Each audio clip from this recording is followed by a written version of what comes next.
Gila lah dia orang ni. Banyaknya 1 juta.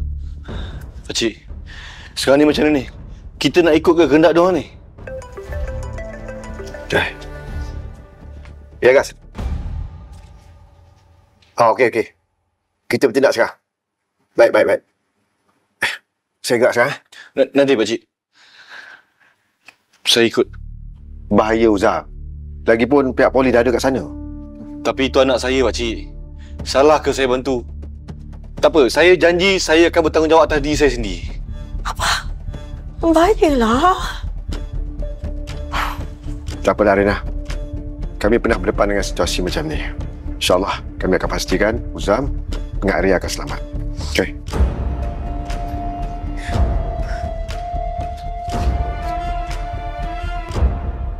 Tolong doakan abang dengan Arya.